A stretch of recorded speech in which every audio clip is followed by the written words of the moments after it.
Hello, fellow risk takers, and welcome to my worst investment ever. Stories of loss to keep you winning. In our community, we know that to win in investing, you must take risks. But to win big, you've got to reduce it. And I bet you're exposed to investment risk right now. To reduce it, go to myworstinvestmentever.com and download the risk reduction checklist I've made specifically for you, my podcast listeners, based on the lessons I've learned from all my guests. Fellow risk takers, this is your worst podcast host, Andrew Stotts from A Stotts Academy, and I'm here with featured guest, Brendan Rogers. Brendan, are you ready to rock? Absolutely, Andrew. Let's do it. Well, ladies and gentlemen, Brendan Rogers' purpose is to improve the lives of people at work. He does this by providing consulting services and resources to leaders who want to become more effective and their teams to become less dysfunctional. And ladies and gentlemen, he is the host of the Culture of Things podcast. Brendan, take a minute and fill in further tidbits about your life. Mate, thank you very much for the introduction, and I'm really excited to do this podcast. So I haven't had an opportunity to talk about my worst investments before. Normally I'm talking culture, leadership, and teamwork stuff. So thank you for the opportunity, mate. My own journey is, look, I'm married. I've got a couple of, adult children now, 21 and 18. Live on the central coast of New South Wales, which is an absolutely beautiful part of the world.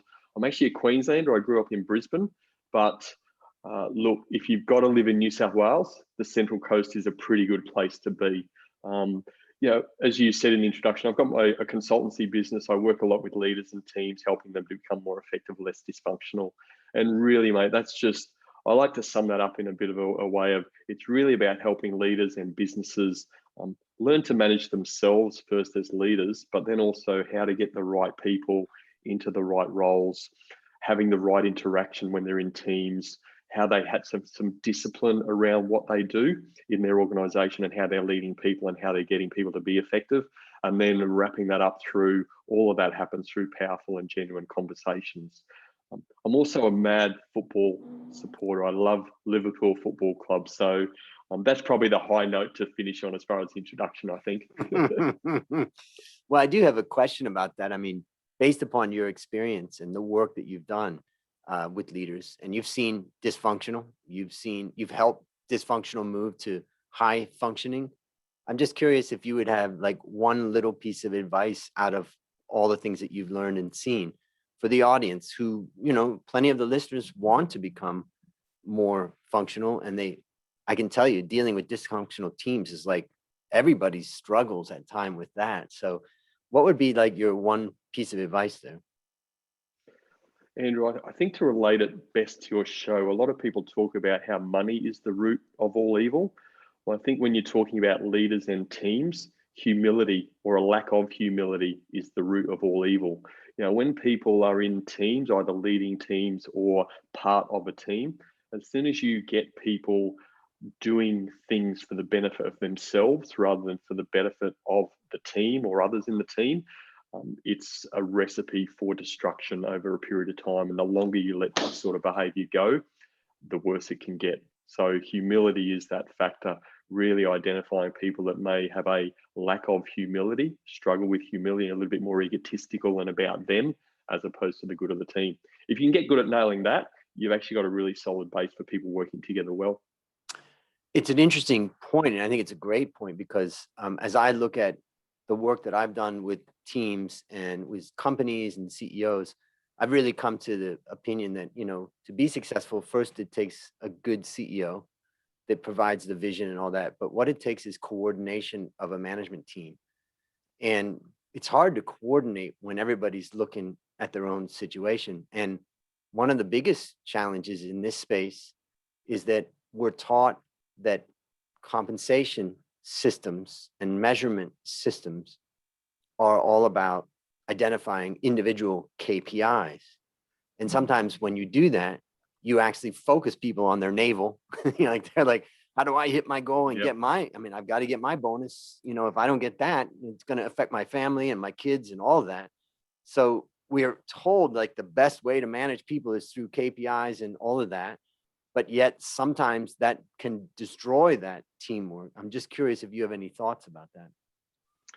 Absolutely. I've got plenty of thoughts, mate, but it's really, I guess, to provide some really simple process around that. It's very, very important that we do have individual performance measures with people. People need to know what's important in their role and how they can impact on their role and really doing a good job.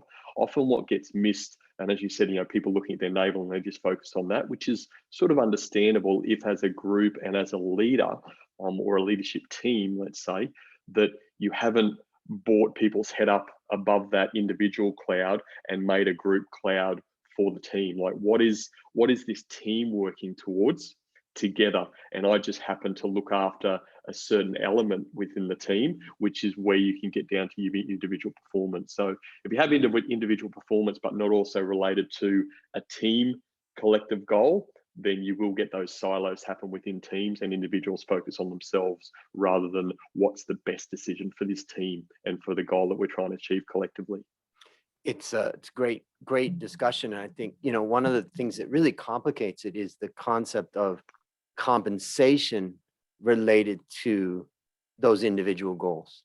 If we had a perfect situation where a boss works with an employee to identify where's your weakness that you want to fix and where's your strength and how do we get most out of that, and we meet on a regular basis to get that out of that conversation becomes a really authentic relationship.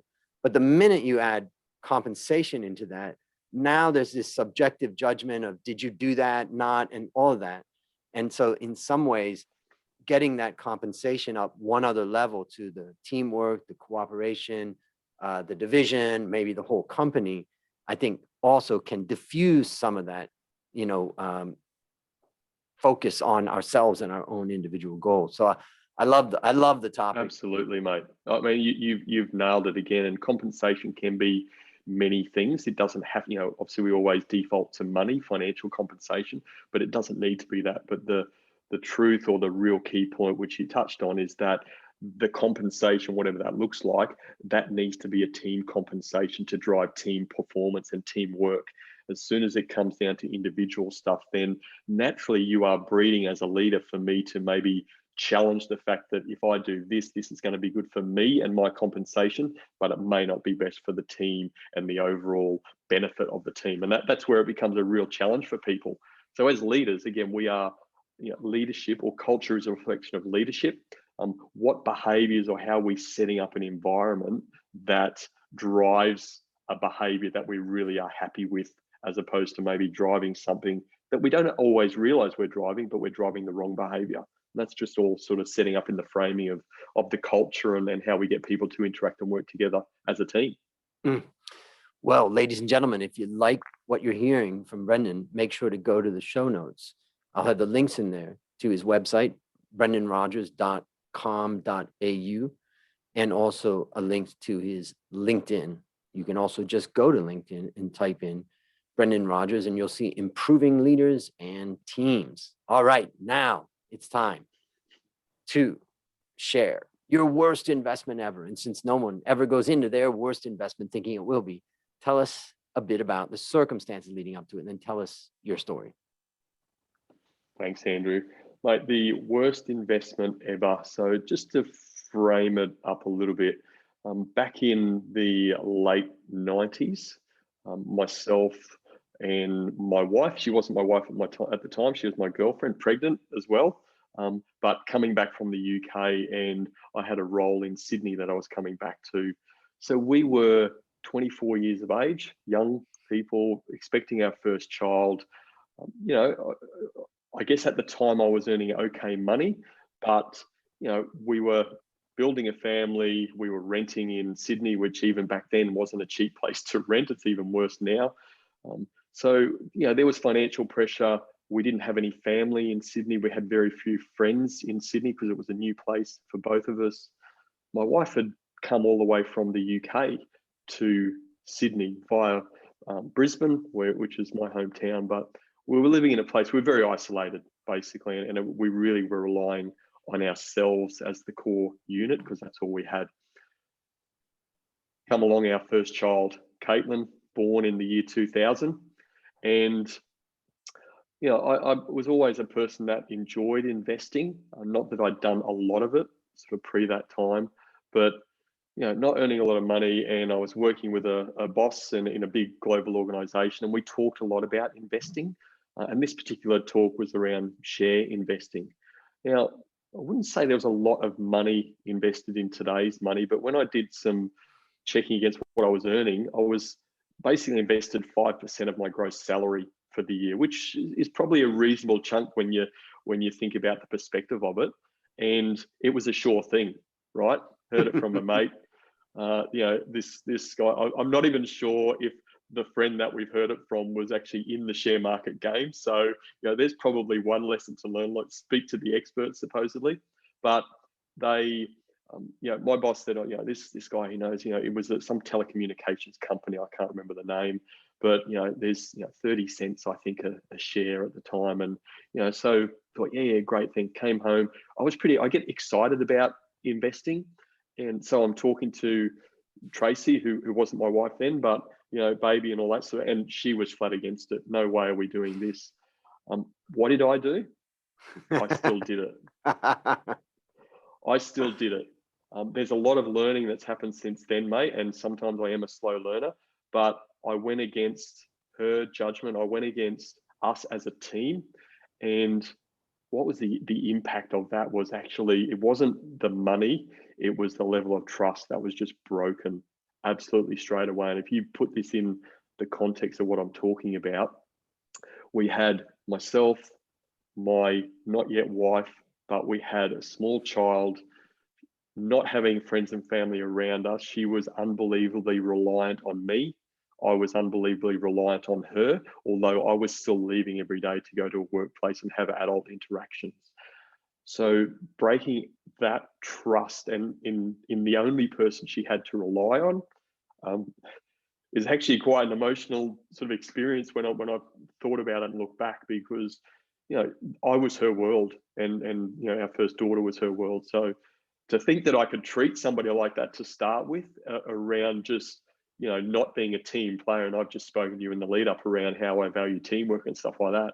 Well, I was the most unhumble person. This is what I wanted to do, so I just went and did it, and I had no respect for my future wife and my daughter and my family. And I don't have to tell you that the investment did not work out very well.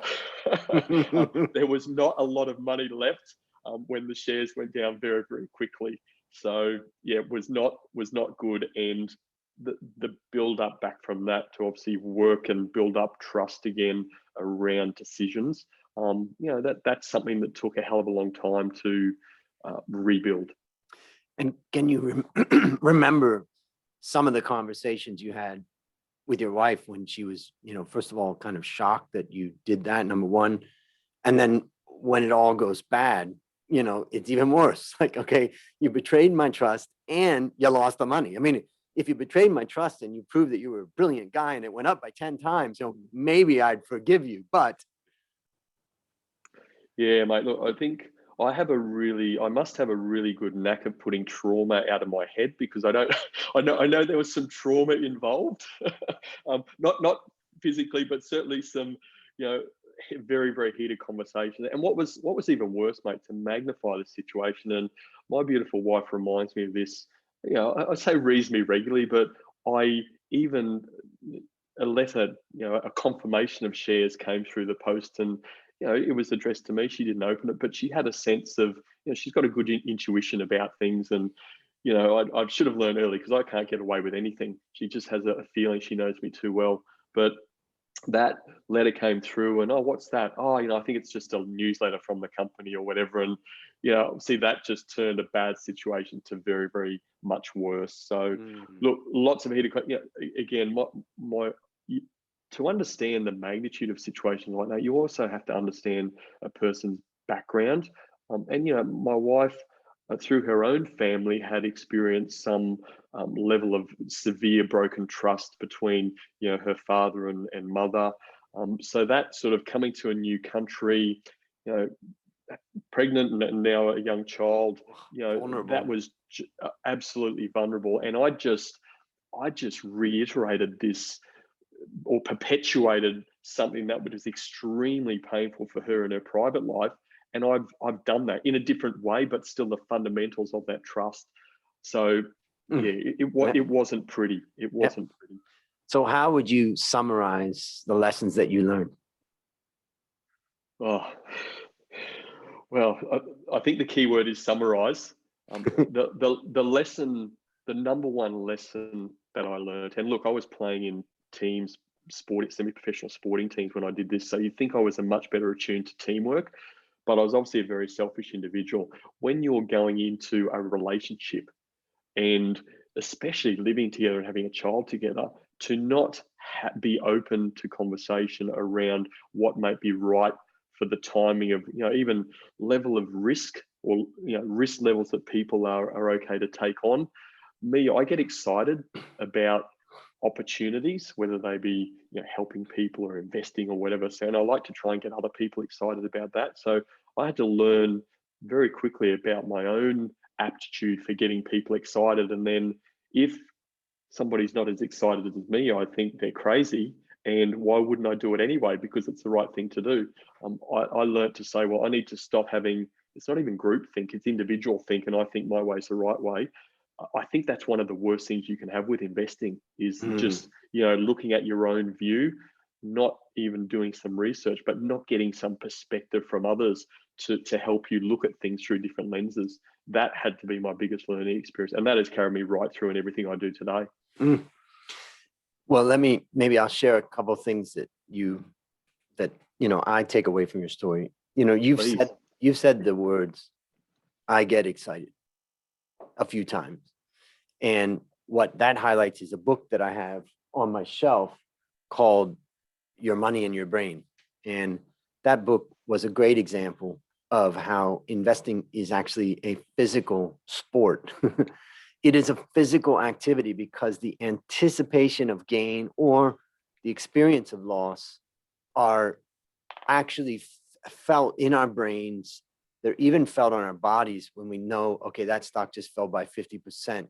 You can just get sweat pouring out of your body when you have this. So that book went through Your Money in Your Brain, went through the idea of through functional MRI to show how really physical the world of investing is. The second thing is, having been in that world all of my career, it's so hard to perform well in that and consistently do well in managing money. And,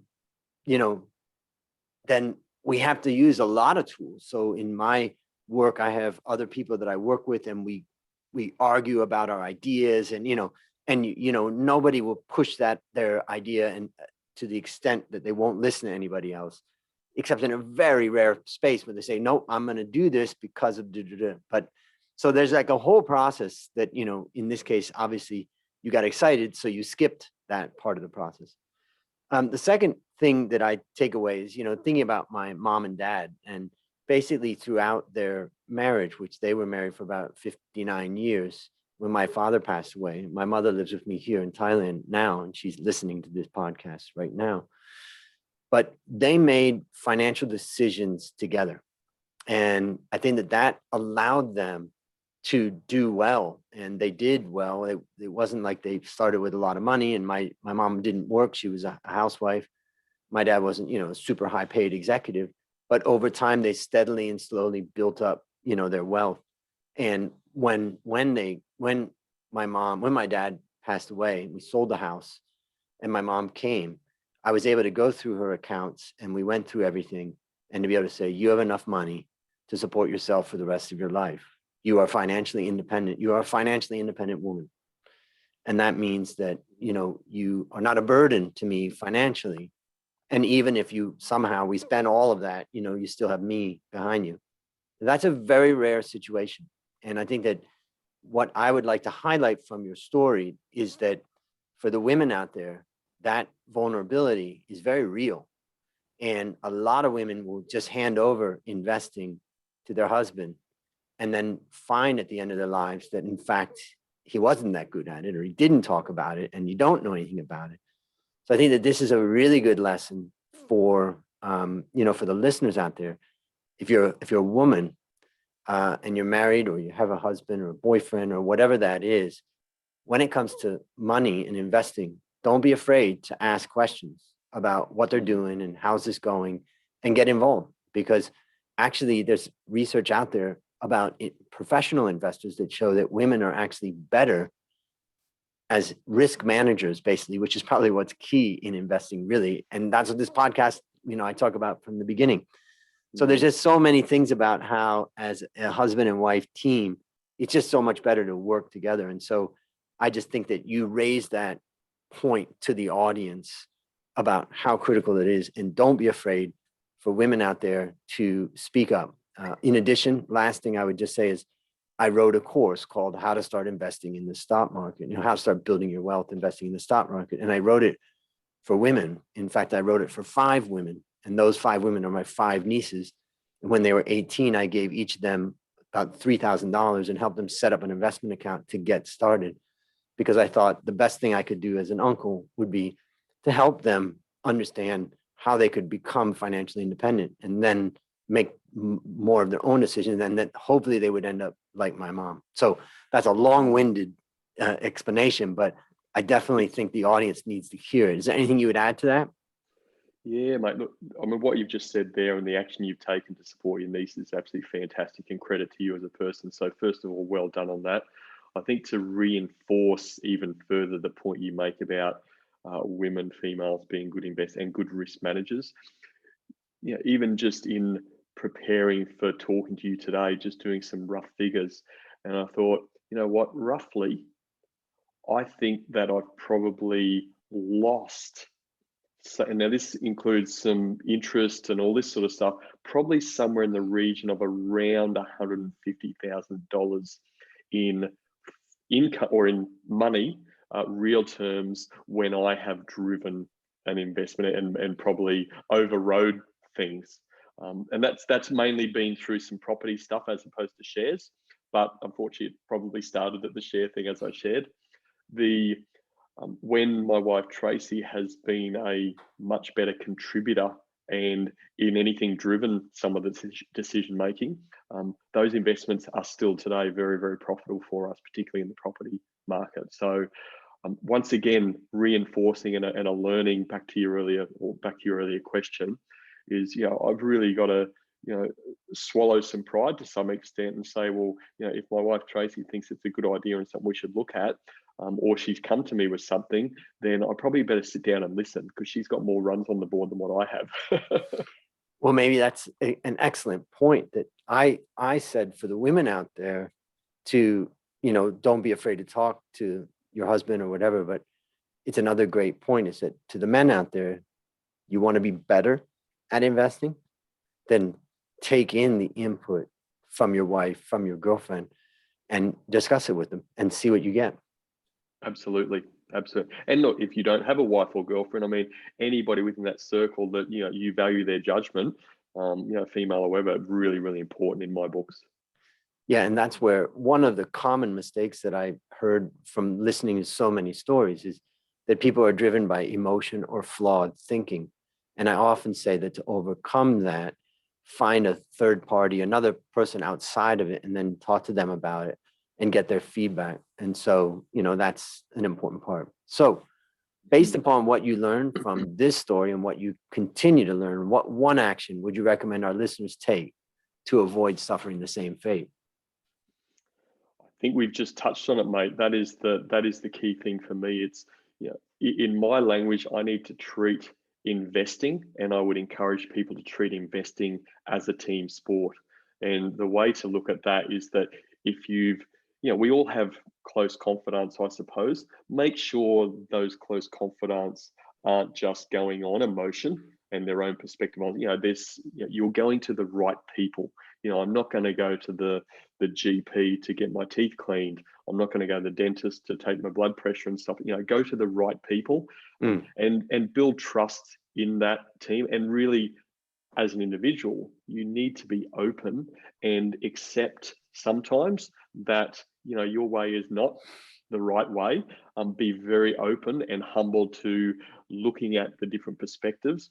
The hardest thing, I think, in today's society, especially, is the hardest thing is to stay curious around things. Why somebody has this perspective on something.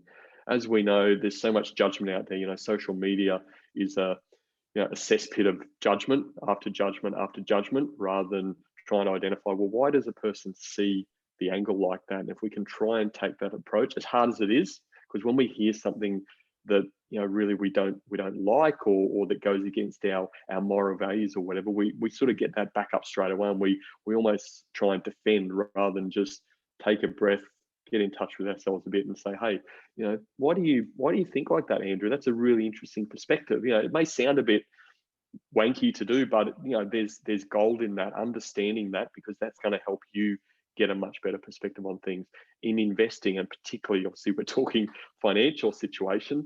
In this particular case, why wouldn't you take that insight?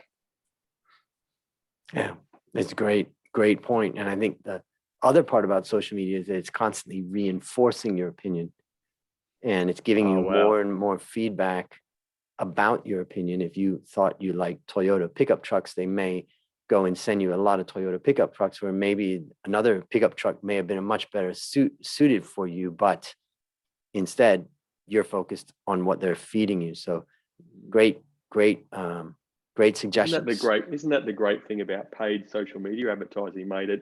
You actually get the reinforcement of what you want to hear anyway, without doing anything. Because as soon as you go on social media, they flick it in your face anyway.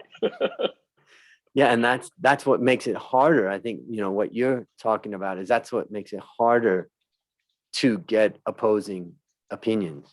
It just gets a lot harder. So you really, I think the lesson to take away that you've explained is that you've got to work a little bit harder to get those, but those new opinions and outside voices can be so valuable.